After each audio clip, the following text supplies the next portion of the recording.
Thank you, Dr. Meena and Dr. Roop, and I thank Partho Biswas for uh, giving this talk on experience with Ranibizumab biosimilar in this IC by Dr. Meena Chakraborty. So, you see, anti-VEGFs have revolutionized the management of plethora of ocular conditions, and today it has become a favored therapy for whole lot of conditions, including myopic CNVM, ROP also. And we can easily call this era as an era of VEGF inhibitors. It all started with Macugen long time back.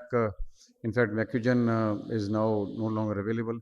Then we had Ranibizumab, then Avastin, then Eylea, aflibercept, newer molecules, brolucimab, and so many others are also in the pipeline. But believe me, all these anti-VEGF inhibitors came to market after a lot of trials, and data is available. But the issue was of expense and affordability.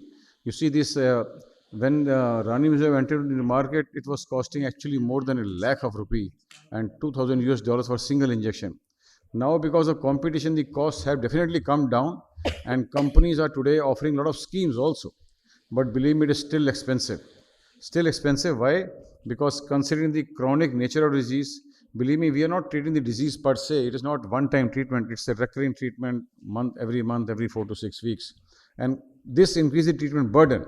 And once the treatment burden is increased, patient compliance suffers. They do not get the injection done at a time interval. And as I said, repeated injections are required, and we are treating only the effect of the disease. You see, as this a lot of studies have shown that there is a general trend towards increased efficacy with increased number of injections. All the studies what are listed here, whether it is RISE, RIDE, VIVID, VISTA, so number of injections is the issue. Believe me, goal of any treatment, whether it is RVO, CNVM or DME, that not only treatment should be effective, not only it should have a long lasting value, it should be safe, because safety is the first paramount importance. Plus, if the treatment is not affordable for the masses, it does not stand the test of time. This is where anti-VEGFs have limitations. There is no doubt they are very effective, but problem is they work for some time. Again injections are required because it's not a finite treatment. So with anti-VEGF, it is something like keep injecting, and something like what we see this movie Lage Raho Munna Bhai. And the real world experience also tells us less than 50% of the people get more than 5 injections. This was the Lumina study, long time back, data got available. The compliance becomes an issue. And it's injection. A lot of time, my patients will come with a chart. Doctor Sahab, kitne injection aur lagenge? How many more injections will you give? And sometimes, believe me, our integrity is at stake. They start thinking that as if I am giving for my own benefit. Every time the patient comes, there's an OCT done. Every time consultation has to be paid, and then injection has to be given. And this becomes very important. Not only patient is financially exhausted, but mentally exhausted also. Because remember, patient does not come alone. He is accompanied by relatives also. And 2005 was an era of biosimilars. You see, the biosimilars, they came to the market with the biggest projected advantage is cost effectiveness. And I remember in American Academy, this was quoted for one of the biosimilar that if they come, they will lower the cost, and maybe Avastin will be out of the market and this will be used. The reason is that not only is the cost of injection to the patient per se, number of injections, travel of the patient, visit cost, relative cost, and consultation imaging. If you compound all these things, yearly cost comes to nearly more than 2 lakhs of rupees or maybe 2.5 lakhs of rupees for this innovative molecule of Ranibizumab. But entered this biosimilar market, the cost does come out, and if you calculate this, patient gets a benefit of nearly 40 to 50%. And there is a biosimilar boom, and if you see, even in US, there have been more than 31 approved biosimilars, and recently the BioViz as well as the Similary, they got approved in US last year. And according to this report, this year is said to be a turning point in the biosimilar market. So biosimilars, when they come, as I said, not only have to be safe, because safety as per our practice has to be foremost, Then comes all this efficacy, approvals, and costing. And this was one biosimilar where, which we had a lot of experience, and I show a couple of patients here who had the benefit, but entered another biosimilar. And this was by the name of OCEVA, and we always want to try all these drugs because ultimately we want to minimize the cost to the patient, and that is the whole reason behind it. I'll share a couple of examples of this new biosimilar which entered the market last year. In fact, this was one patient who received one injection. The diagnosis here was a variant of AMD, what we call FPAD or flat irregular pigmental detachment.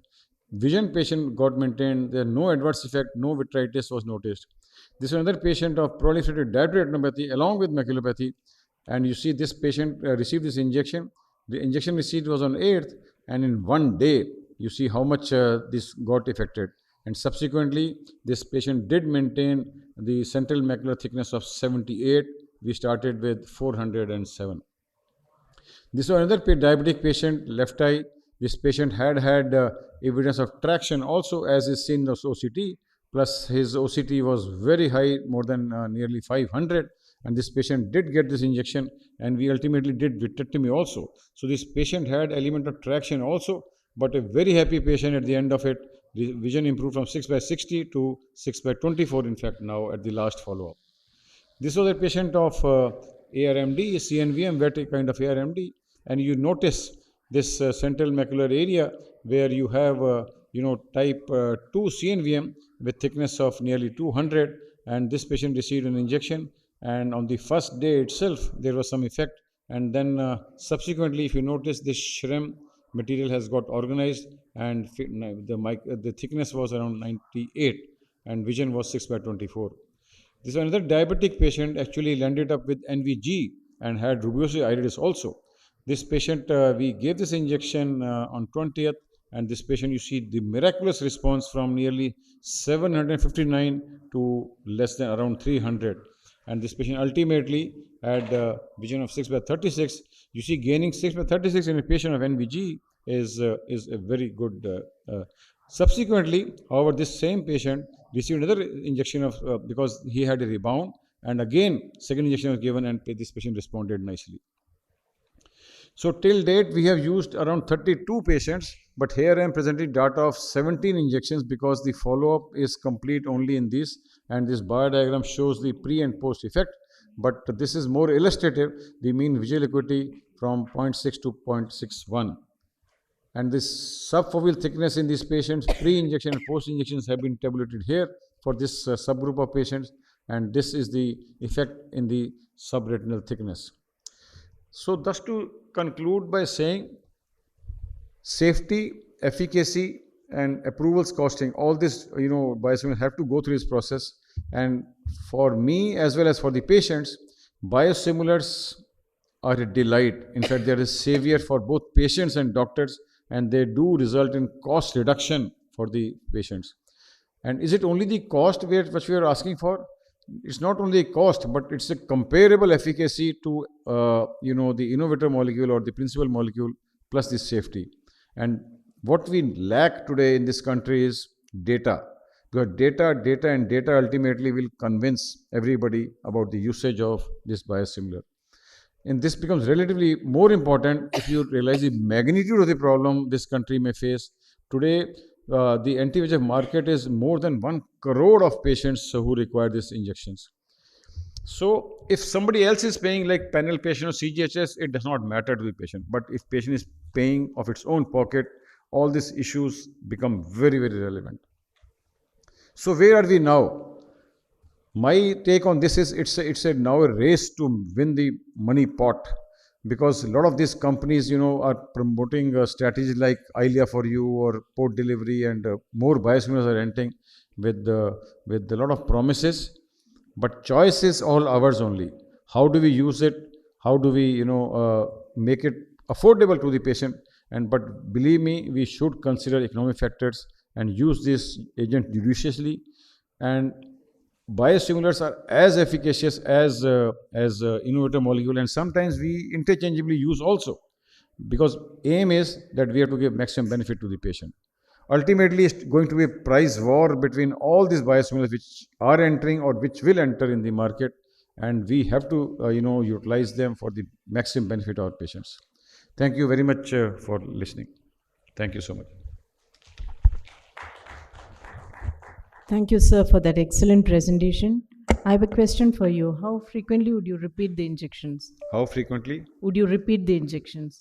You see, depending on the disease, ARMD, we do have a concept of loading dose. And after that, majority, more than 90% of patients, I shift them to treat and extend kind of regimen, where we keep extending the interval by 2 weeks every time. And if they keep improving, then maximum interval I've gone is around 8 to 10 weeks. And in diabetes, sometimes it is not a loading dose, but it's a PRN kind of treatment. Diabetes being a multifactorial disease, we have to pay attention to other metabolic factors, including hypertension, lipid profile, hemoglobin. All this thing has to be considered. So we do give initial doses. After that, these patients, PRN kind of treatment for them, I normally recourse to. There, I do not insist on, because the VEGF load in diabetes is not very, very high compared to ARMD. ARMD, I am very, rigid about this, that these patients have to be on maintenance dose of anti-VEGF. Where diabetes, once all this metabolic parameters come under control, the requirement is virtually on a PRN basis rather than any fixed regimen.